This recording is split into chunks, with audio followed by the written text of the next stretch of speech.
আলাইকুম। আমি লুনা মৌলভীবাজার থেকে আছি আপনাদের সাথে। আমার পাশে আমি চ্যানেলে সবাইকে স্বাগতম। ভিউয়ার্স বন্ধুরা, নতুন আরেকটি দিনে আপনাদের মাঝে নতুন আরেকটি ভিডিও নিয়ে আমি চলে এসেছি। তো শুরুতেই দেখছেন সকালবেলার অপরূপ মনোরম দৃশ্য, যেটা প্রতিনিয়ত আপনাদের সাথে আমি শেয়ার করি বন্ধুরা।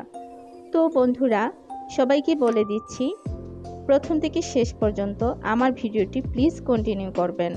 আর আপনি যদি আমার চ্যানেলে নতুন হয়ে থাকেন, তাহলে অবশ্যই আমার ভিডিওর কোনো অংশ যদি আপনার ভালো লেগে যায়, মনে একটু স্থান পেয়ে যায়, আমার চ্যানেলটিকে সাবস্ক্রাইব করে আপনি আমার পাশেই থেকে যাবেন। সেই সাথে সুন্দর করে একটি কমেন্ট করবেন, আর লাইক তো বন্ধুরা অবশ্যই আশা করছি। তো বন্ধুরা, সকালবেলার অপরূপ দৃশ্য শেয়ার করার পর কিন্তু আমি সকালের নাস্তার জন্য প্রস্তুতি নিচ্ছি। সাধারণভাবে নাস্তাটা সেরে নেব আজকে।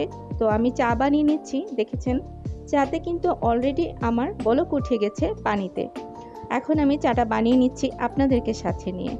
বন্ধুরা, আমি কিন্তু একদম নর্মাল লাইফ উদযাপন করি সব সময়ই, আপনারা দেখেন।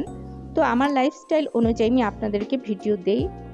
আর এটাও একটা বিষয় আছে যে আমি মাঝে মধ্যে অনেক কিছু শেয়ারও করতে পারি না, যেহেতু ভিডিও মাত্র 2টি দিই সপ্তাহে, অনেক কিছু কিন্তু মিসিং হয়ে যায়। তো যাই হোক, এখন কিন্তু আমি দুধ চা বানিয়ে নিচ্ছি। ও আরেকটা বিষয় বন্ধুরা, আমি কিন্তু এখন প্রায় রং চা খাই, মানে মশলা চা খাই। আমাদের বাসায় সবাই খাই।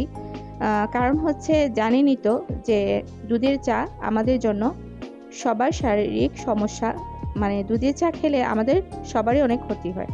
তো যাই হোক, আমরা কিন্তু চা বানিয়ে নিয়েছি, এখন চাও খেয়ে নেব। তো আমি জানি না আমার কোন বন্ধুরা এখন পর্যন্ত আছেন, তবে যারা আছেন সবাইকে বলছি আপনাকে কিন্তু অসংখ্য ধন্যবাদ আমার সাথে এতক্ষণ পর্যন্ত থাকার জন্য। আর আমার ইউটিউবার বন্ধুরা মোটামুটি আমার ভিডিওগুলো দেখেন যতটুকু সম্ভব, পুরোটা না দেখলে অনেকেই দেখেন, আর কেউ কেউ হচ্ছে কিছুক্ষণ পর চলে যান, এটাও আমি বুঝি, তবে সবাই কিন্তু না। আর যারা অন্যান্য দর্শক আছেন আমার পরিচিত, যাদেরকে বলা অল্প কিছু মানুষ, আমি জানি তারা আমার ভিডিও অনেক সময় দেখেনি না।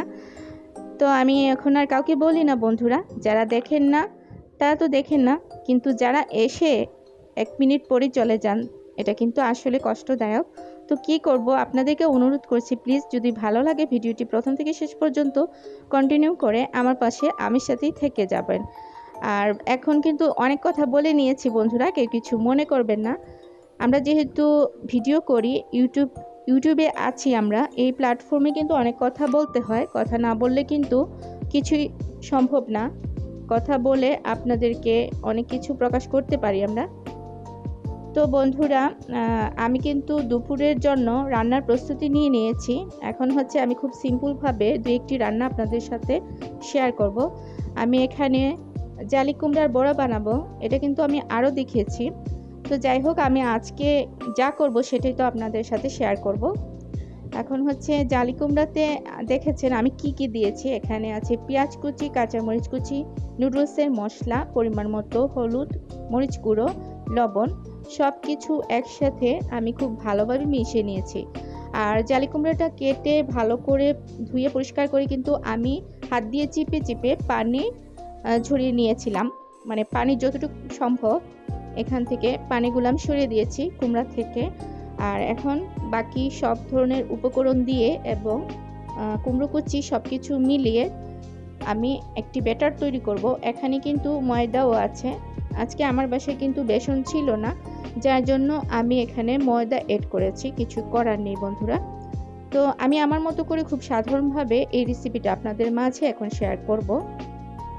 তো বন্ধুরা, যারা আছেন আমার সাথে এখন পর্যন্ত, তাদেরকে বলছি, প্লিজ যদি আপনি ভুলে যান বা ভুলে থেকে থাকেন, তাহলে এখন যদি লাইক যদি না দিয়ে থাকেন, এখন অন্তত একটি লাইক দিয়ে দিন। আপনারা জানেন আমাদের ব্লগারদের জন্য একটা লাইক অনেক বেশি প্রয়োজন, আর আপনার একটি লাইকের কারণে আরও অনেক ভাই বোন কিন্তু আমার এই ভিডিওটি দেখার সুযোগ পাবেন। আমি কিন্তু একদমই এগোতে পারছি না, আসলে আল্লাহর ইচ্ছা না থাকলে কোনো কিছুই সম্ভব না। আল্লাহর যখন ইচ্ছা হবে সেদিন হয়তো আমি সফলতা পেতেও পারি, বাট আমি এখন এসব মনে করি না বন্ধুরা। আপনাদের ভালোবাসা, অল্প কিছু মানুষের পাশে থাকা আমার এখন একটা অভ্যাসে পরিণত হয়ে গেছে যে আমি ভিডিও দিব আপনাদের জন্য ভিডিওগুলো দেই। আমি এখান থেকে আদৌ কখনো আর্ন করতে পারবো কি না, বা পারলে সেটা কত বছর পরে আমি জানি না, সেটা কিন্তু আমি মাইন্ডে রেখে কাজ করি না, তাহলে কিন্তু আমি ইউটিউবে কাজ করতে পারবো না। এই প্ল্যাটফর্মে টিকে থাকা অনেক বেশি কঠিন এবং কম্পিটিশনের। তো যাই হোক বন্ধুরা, আমার জন্য দোয়া করবেন আপনারা সব সময়। আমার পরিবারকে নিয়ে আমি যেন একটু ভালোভাবে সুস্থভাবে থাকতে পারি। আর আপনাদের জন্য এবং আপনাদের ফ্যামিলির জন্য আমি কিন্তু মন থেকে দোয়া করি। বিশেষ করে আমার যারা ইউটিউবার আপুরা আছেন তাদের জন্য তো দোয়া করি। আর যারা আমার ভিডিও দেখেননি বা দেখেন না, আমাকে চেনেনও না, আমি সব দেশবাসীর জন্য দোয়া করি। একটি সুস্থ দেশ যেন আমরা গড়তে পারি, আমাদের নেক্সট জেনারেশন যেন এটাই করতে পারে, একটি দেশ করতে পারে, স্বাধীন দেশ। তো বন্ধুরা, অনেক কথা বলে নিয়েছি, কেউ কিছু মনে করবেন না। আর এখন হচ্ছে আমি এক ভাবির বাসায় এসেছিলাম আসলে।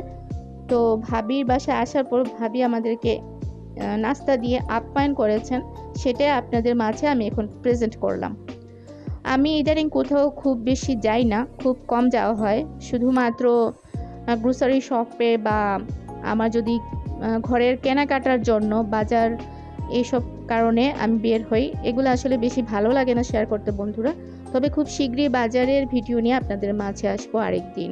এই যে দেখেন, আমার ছোটো মেয়ে কিন্তু নাস্তা করে নিচ্ছে, আমরাও এখানে বসে আছি। আমার বড় মেয়ে ভিডিও করছিল আর আমিও পাশে বসে চা নাস্তা নুডলস এগুলো খেয়ে নিচ্ছি, ভাবির সাথে গল্প করছি। অনেক দিন পর আসলে কারো বাসায় বেড়াতে গিয়েছি, অনেক ভালো লেগেছিল। আর ভাবি অনেক ভালো, আমাদেরকে অনেক ভালোবাসেন। তো যাই হোক বন্ধুরা, যারা এতক্ষণ কষ্ট করে ধৈর্য ধরে আমার সাথে ছিলেন, সবাইকে আবারও অসংখ্য ধন্যবাদ জানাচ্ছি। আর আজকের ভিডিও মূলত এই পর্যন্তই ছিল। আপনাদের মাঝে ইনশাল্লাহ আবার আমি ফিরে আসবো যদি সুস্থ থাকি। সেই পর্যন্ত দোয়া রাখছি সবাই সবার ফ্যামিলি নিয়ে অনেক বেশি ভালো এবং সুস্থ থাকবেন। আল্লাহ হাফেজ। আসসালামু আলাইকুম।